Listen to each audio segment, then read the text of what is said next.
Good morning. कैसे हैं आप सब? Welcome back wifi study with Nandini. और आज हम डिस्कस करेंगे 15 मई के करंट अफेयर। और सबसे पहले हम अपने मॉर्निंग के थॉट के बारे में बात करेंगे, फिर अपनी क्लास को आगे बढ़ाएंगे। चेतन भगत जी का कथन है। चेतन भगत जी कौन है? एक राइटर है, विश्व प्रसिद्ध राइटर है। उन्होंने बोला कि गंभीर मत बनिए, ईमानदार बनिए। यानी कि आप ईमानदार रहिए। किन चीजों के लिए? अपने विचारों के लिए, अपने कर्म के लिए, अपने लक्ष्य के लिए, और लोगों के लिए भी ईमानदार रहिए। क्योंकि अगर हम ईमानदार होते हैं तो हमारी एक अलग वैल्यू क्रिएट होती है पूरी सोसाइटी में। और उस वैल्यू की वजह से, उस पॉजिटिविटी की वजह से हमें जो काम हमारा जो होता है ना, वो भी बहुत ही परफेक्ट हो जाता है। तो इस वजह से अपनी वैल्यू को बनाए रखिए, ईमानदार रहिए और अपने फोकस्ड रहिए अपने लक्ष्य पर। ईमानदार रहिए अपने लक्ष्य के लिए, अपनी मेहनत के लिए। तो इसी विचारधारा के साथ में हम स्टार्ट करेंगे अपनी क्लास को। सबसे पहले जो हम बात कर रहे हैं, इंटरनेशनल डे ऑफ फैमिलीज के बारे में बात कर रहे हैं, जो 15 मई को मनाया जाता है हर साल। ठीक है ना? जैसा कि फैमिली के बारे में बात की जा रही है, तो जो फैमिली की इंपॉर्टेंस है एक व्यक्ति के जीवन में, उस इंपॉर्टेंस को बताने के लिए ये दिन मनाया जाता है। और 2023 की थीम क्या है? तो परिवार और जनसांख्यिकी परिवर्तन। परिवार और जनसांख्यिकी परिवर्तन इस थीम के साथ में मनाया जा रहा है। ओके। अच्छा, इसकी स्टार्टिंग कब करी गई थी? तो 1993 में ही यूनाइटेड नेशन की जो जनरल असेंबली है, उसने बोला था कि हर साल इंटरनेशनल डे ऑफ फैमिलीज मनाया जाएगा। ठीक है? और फैमिलीज एंड डेमोग्राफिक चेंजेस इस बार की थीम है। नेक्स्ट जो हम बात कर रहे हैं, एक भारतीय मूल की अमेरिकी नागरिक है जिनका नाम है गीता राव गुप्ता। ठीक है ना? इनको अमेरिकी सीनेट में जो इनका जो फॉरेन डिपार्टमेंट है, उसमें महिलाओं से संबंधित जो वैश्विक मुद्दे हैं, उसके लिए इनको एम्बेसडर एट लार्ज के रूप में इनको नियुक्त किया गया है। किस रूप में नियुक्त किया गया है? तो एम्बेसडर एट लार्ज। तो क्वेश्चन सिर्फ यही बनता है कि देखिए, जो भारतीय मूल के विदेशी नागरिक हैं, वो बाहर जाकर काम कर रहे हैं, तो वो बाहर जाकर भारत का नाम रोशन कर रहे हैं और एक उपलब्धि उन्होंने हासिल करी है। तो ये थोड़ा एग्जाम में इस पॉइंट ऑफ व्यू से थोड़ा इंपॉर्टेंट हो जाता है। तो हमें वो नियुक्तियां जरूर पता होनी चाहिए जो समय समय पर पूरे विश्व में होती रहती हैं उन भारतीय मूल के व्यक्तियों की। ठीक है? तो इस तरीके से आप इस बात को याद रखिएगा। The Senate is deeply impressed by Gupta's effort to promote the rights of women and girls through US foreign policy। यानी कि जो अमेरिकी सीनेट है वो बहुत ज्यादा प्रभावित है जो जो गुप्ता हैं, यानी गीता राव गुप्ता हैं, उनके काम से, जो उन्होंने महिलाओं के राइट्स के लिए, बच्चियों के राइट्स के लिए काम किया है यूएस में। है ना? देखिए, अब हम बात कर रहे हैं कार्तिक बाल गोपालन के बारे में, जिनको प्यूमा इंडिया का नया एमडी बनाया गया है। ठीक है ना? और ये किसकी जगह लेंगे? तो ये अभिषेक गांगुली की जगह लेंगे। और साथ ही प्यूमा के बारे में बात करें तो जैसा कि हम सबको पता है कि ये एक स्पोर्ट्स वेयर और लाइफस्टाइल ब्रांड है। और इसकी स्थापना को देख लेते हैं। तो इसकी स्थापना हुई थी 1948 में रुडोल्फ डैसलर के द्वारा, जर्मनी के हार्जोगेना रैच में। ठीक है? और जो रुडोल्फ डेसलर हैं, वो एडोल्फ डेसलर के भाई हैं। किसके भाई हैं? एडोल्फ डेसलर के भाई हैं, जिन्होंने एडिडास जो हम ब्रांड देखते हैं ना, इनकी इसकी स्थापना करी थी। तो इन दोनों भाइयों ने मिलकर जो एडिडास है, एक तरीके से बहुराष्ट्रीय निगम है, उसकी स्थापना भी करी थी। इसका जो हेडक्वार्टर है, ठीक है ना, प्यूमा का हेडक्वार्टर हमें कहाँ देखने को मिलेगा? तो इसका हेडक्वार्टर हमें देखने को मिलेगा जर्मनी के है जो ग्रैंडबर्च में। ओके। देखिए, आयुष्मान खुराना जी आपको दिख रहे हैं। आयुष्मान खुराना जी को हम सब जानते हैं, बॉलीवुड एक्टर हैं ये। तो इनको स्पेशल ओलंपिक में जो भारतीय एथलीट हैं, उनका हौसला बढ़ाने के लिए नियुक्त किया गया है, जो 16 जून से लेकर 25 जून के बीच में बर्लिन में आयोजित होगा। ठीक है? अच्छा, आयुष्मान खुराना जी को बेकफिट का ब्रांड एम्बेसडर बनाया गया है यूनिसेफ इंडिया की तरफ से, बाल अधिकारों के राष्ट्रीय राजदूत के रूप में, और बाल अधिकारों के जो अभियान है उसके राजदूत के रूप में भी नियुक्त किया गया है। और इसके अलावा भविष्य यही है अभियान के लिए राजदूत बनाया गया है। और बजाज अलायंस लाइफ के लिए भी इनको ब्रांड एम्बेसडर बनाया गया है। तो ये थोड़ी सी जानकारी हमें होनी चाहिए। अब नेक्स्ट जो हम बात करेंगे, वो अजरबैजान के बाकू में, हम सबको अच्छे से पता है कि ISSF विश्व कप, है ना, ISSF विश्व कप 2023 को आयोजित किया गया था, जिसमें भारतीय निशानेबाज हैं जिनका नाम है हृदय हजारिका और नैन्सी मंत्रोदा, उन्होंने 10 मीटर एयर राइफल स्पर्धा में सिल्वर मेडल जीता है और इनकी पिक्चर भी आप यहाँ पर देख सकते हैं। ठीक है ना। 21 वर्ष के हृदय हजारिका हैं और साथ में ही 19 वर्ष की नैन्सी मंदोत्रा है। क्लियर हो गया। ISSF विश्व कप के बारे में बात करें तो इसकी स्थापना 1986 में अंतर्राष्ट्रीय शूटिंग स्पोर्ट्स फेडरेशन के द्वारा करी गई थी, जो पूरे विश्व में शूटिंग से रिलेटेड कार्यक्रमों का आयोजन करवाता है। अच्छा, नैन्सी मल्होत्रा और हृदय हजारिका ने सिल्वर मेडल जीता है, ये हमने बात कर ली। ओके। अब इंटरनेशनल शूटिंग स्पोर्ट्स फेडरेशन यानी ISSF को देखते हैं क्या है, किस तरीके से काम करती है। तो ये एक ओलंपिक शूटिंग इवेंट्स के लिए काम करती है सबसे पहली बात तो। और इसके अलावा इसको 1907 में स्थापित किया गया था। इसका मुख्यालय जर्मनी के म्यूनिख में हमें देखने को मिलेगा और इसके अध्यक्ष प्रेजेंट टाइम में कौन है? तो लुसियानो रॉसी है। कौन है? Luciano Rossi. भारतीय पुरातत्व सर्वेक्षण जो विभाग है, भारतीय पुरातत्व सर्वेक्षण विभाग है, उसको इलाहाबाद हाई कोर्ट ने कुछ आदेश दिया है, उसके बारे में हम पढ़ रहे हैं यहाँ पर। कुछ दिन पहले न्यूज में काफी ज्यादा सुर्खियों में था ज्ञान वापी का जो मस्जिद है वो, है ना, क्योंकि वहां पर एक शिवलिंग पाया गया है और उस शिवलिंग के बारे में ही जो इलाहाबाद उच्च न्यायालय है उसने ये डिसीजन लिया है कि जो भारतीय पुरातत्व सर्वेक्षण है वो वाराणसी में जो स्थित ज्ञान वापी मस्जिद है वहां पर जो स्थित शिवलिंग मिला है उसकी कार्बन डेटिंग कराए और पता करे कि ये कितने साल पुराना है। ठीक है ना। और साथ में ही इसकी जिम्मेदारी किसको दी गई है? तो जिम्मेदारी दी गई है गुजरात में भौतिक अनुसंधान प्रयोगशाला के विशेषज्ञों को। क्लियर हो गई ये बात। और साथ में मैं आपको ये भी बता दूं कि ये जो मस्जिद मिला है यहाँ पर, ये 17वीं सदी का मस्जिद है और जो शिवलिंग मिला है अब उसकी कार्बन डेटिंग के माध्यम से पता लगाया जाएगा कि ये कितने साल पुराना किया गया है। अच्छा, ये जो ऑर्डर दिया गया है क्यों दिया गया है? क्योंकि इलाहाबाद हाई कोर्ट में एक पिटीशन फाइल की गई थी जो हिंदू एक्टिविस्ट हैं उनके द्वारा, तो इस पर ही ये ऑर्डर दिया गया है इलाहाबाद हाई कोर्ट के द्वारा। क्लियर।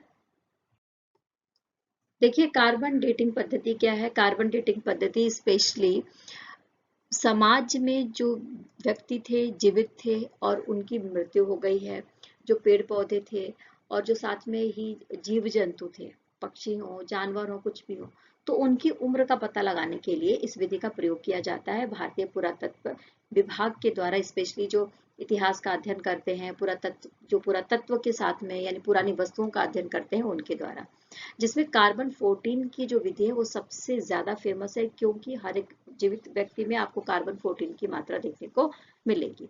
तो इससे हम जो है कार्बन 14 की मात्रा का पता लगाकर उस व्यक्ति की उम्र का पता लगा सकते हैं। कोई भी सजीव वस्तु है उसकी उम्र का पता लगा सकते हैं।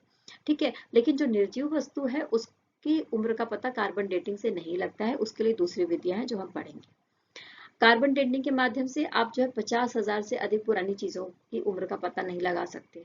ठीक है ना। तो ये सारे कुछ क्राइटेरिया हैं, बाकी डिटेल है जो आप अच्छे से वीडियो पॉज करके भी पढ़ सकते हैं और हमारे टेलीग्राम का जो लिंक है वहां पर PDF के फॉर्म में ये सारी चीजें उपलब्ध है, तो वहां पर भी जाकर पढ़ सकते हैं। देखिए जो निर्जीव चीजें हैं उनकी डेटिंग कैसे पता लगती है, यानी वो कितनी पुरानी है ये बात कैसे पता लगती है? इसके लिए जो विधि है वो रेडियोमेट्रिक डेटिंग है। रेडियोमेट्रिक डेटिंग के तहत क्या होता है कि जो कुछ रेडियोधर्मी तत्व होते हैं और वो निर्जीव वस्तुओं में उपस्थित होते हैं, तो जिस हिसाब से वो खत्म होते रहते हैं, जैसे जैसे उनकी कमी आती रहती है, उस हिसाब से ही हम उस वस्तु की उम्र का पता लगा लेते हैं। इसकी भी दो विधियां हैं। एक है पोटेशियम ऑर्गन डेटिंग जिसमें पोटेशियम की मात्रा को देखा जाता है किस हिसाब से कम हुआ है, और दूसरा है यूरेनियम थोरियम लेड डेटिंग जिसमें रेडियोधर्मिक जो तत्व है यूरेनियम थोरियम और लेड, इसके माध्यम से उस वस्तु की उम्र का पता लगाया जाता है कि उस वस्तु में इसकी मात्रा कितनी कितनी जो है कम होती गई है। ठीक है। नेक्स्ट जो न्यूज है हमारे पास UAE से रिलेटेड न्यूज है। UAE की जो शारजहां पुलिस है उसने 11 मई को सड़क के उल्लंघन से निपटने के लिए एक अभियान शुरू किया है और इस अभियान का नाम क्या है? Stay in your lane. Stay in your lane इस अभियान को स्टार्ट किया गया है स्पेशली अपने ही लेन में चलने के लिए और साथ में ही ताकि जो रोड एक्सीडेंट होते हैं, दुर्घटनाएं हो रही हैं, उससे बचा जा सके और लोगों का एक माइंडसेट क्रिएट किया जा सके कि हमें रोड पर बिल्कुल नियम और कानूनों को फॉलो करते हुए ही आगे बढ़ना है। तो इसी बात के लिए अभियान चलाया जा रहा है। शारजाह पुलिस के द्वारा यूएई में। क्लियर। संयुक्त अरब अमीरात यानी यूएई के बारे में हम बात कर रहे हैं, तो आप मैप में देख सकते हैं, एक तरफ ईरान है, सऊदी अरब है और बीच में आपको यूएई देखने को मिलेगा और आपको फारस की खाड़ी भी इसके आसपास के एरिया में देखने को मिलेगी जो कतर और ईरान से मिलती है। यहाँ पर धर्म मैंने पहले भी बताया था कि इस्लाम धर्म यहाँ पर पाया जाता है और यहाँ पर जो आबादी है वो सुन्नी मुस्लिम की है। राजधानी अबू धाबी है, आधिकारिक भाषा अरबी है और राष्ट्रपति या क्राउन प्रिंस यहाँ के कौन है, तो मोहम्मद बिन जायद अल नहयान, प्रधानमंत्री मोहम्मद बिन राशिद अल मखदूम और उपराष्ट्रपति मोहम्मद बिन राशिद अल मखदूम और मंसूर बिन जायद अल नहयान है। क्लियर। देखिए अब हम बात कर रहे हैं आईबीएम यानी इंटरनेशनल बिजनेस मशीन कॉरपोरेशन और साथ में ही नासा के बारे में। नासा का फुल फॉर्म क्या है, तो national aeronautics and space administration. इन दोनों ने एक साथ समझौता करा है। समझौता किस बात पर है, तो जो एक तरीके से ये मॉडल तैयार करेंगे, किसके लिए, भूस्थानिक ड्यू मॉडल तैयार करेंगे।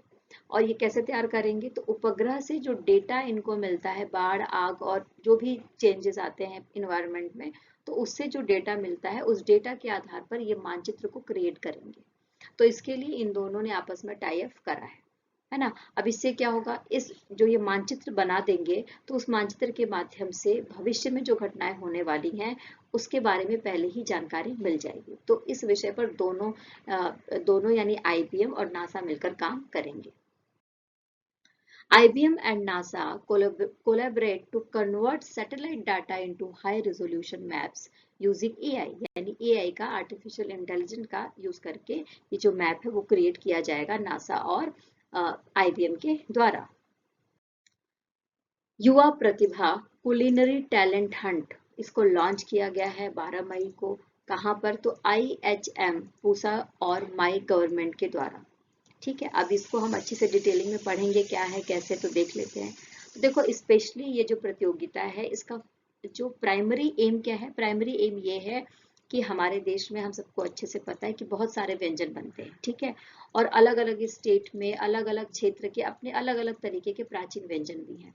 तो उन प्राचीन व्यंजनों को दोबारा से जिंदा करना, उनको एक विश्व स्तर पर उनको पहचान दिलाना और ऐसे शेफ या ऐसे रसोइयों को सामने लाना जो इस तरीके के व्यंजन बनाते हैं। तो इसीलिए ये प्रतियोगिता लॉन्च करी गई थी या ये प्रतियोगिता कराई गई थी 12 मई को। क्लियर हुआ। अच्छा देखिए, जैसे कि मैंने बता दिया कि युवा प्रतिभा कुलिनरी टैलेंट हंट ऑर्गेनाइज किया गया है। कहाँ पर, 12 मई को किया गया है IHM पूसा में। ठीक है, देखिए युवा प्रतिभा कुलिनरी टैलेंट हंट कहाँ पर ऑर्गेनाइज किया गया है, तो institute of hotel management catering and nutrition Pusa में आयोजित किया गया है। इसकी स्थापना यानी IHM की स्थापना 1962 में करी गई थी और ये आपको नई दिल्ली में देखने को मिलेगा। ठीक है, और इसका जो उद्देश्य क्या है, उद्देश्य यही है कि पूरी भारत में जो प्राथमिक व्यंजन है, प्राचीन जो व्यंजन है, उनको किस तरीके से विश्व स्तर पर उसकी प्रसिद्धि दिलाई जाए। और IHM पूसा भारत सरकार का पर्यटन मंत्रालय के तहत काम करता है। National council for hotel management and catering technologies के द्वारा इसको शासित किया जाता है। क्लियर। देखिए हम जो बात कर रहे हैं, एक OCP श्रृंखला बनाई गई है। ठीक है ना, OCP श्रृंखला बनाई गई है किसके द्वारा, कल्पतरु COE के द्वारा। और इसके तहत क्या किया जाएगा, राष्ट्रीय इस्पात निगम लिमिटेड जिसको हम RINL कह रहे हैं, उसने 11 मई को ओपन चैलेंज प्रोग्राम 2.0 लॉन्च किया है इस श्रृंखला के तहत।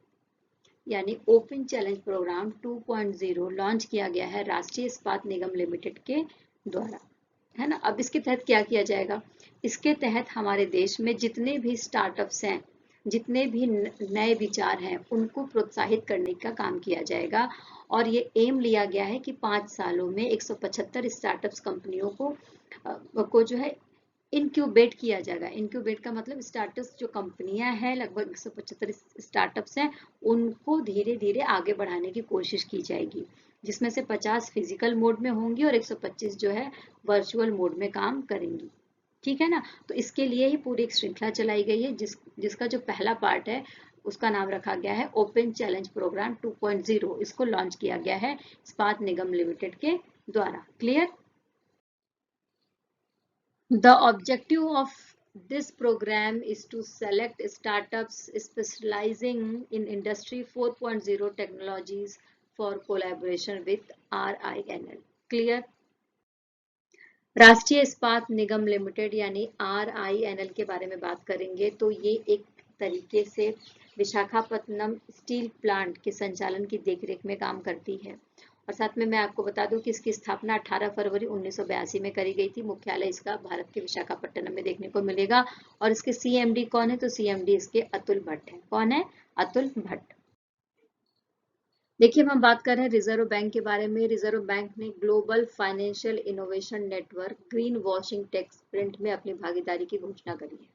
अब थोड़ा हम समझते हैं कि ग्रीन वॉशिंग टेक स्प्रिंट क्या है। हम सबको पता है कि जितने भी फर्म हैं, कंपनियां हैं, उनको सरकार या वैश्विक स्तर की जो संस्थाएं हैं वो बार बार बोलती हैं कि पर्यावरण का ध्यान रखकर उत्पादन कीजिए, पर्यावरण को ध्यान रखिए और हरित ऊर्जा का प्रयोग करिए। तो इन सब बातों के लिए ही जो कंपनियां हैं वो अपने आप को मार्केट में अपना एक रूप दिखाती हैं, अपने आप को इस तरीके से रिप्रेजेंट करती हैं कि वो इको फ्रेंडली है ना, इको फ्रेंडली है और पर्यावरण का ध्यान रखती है।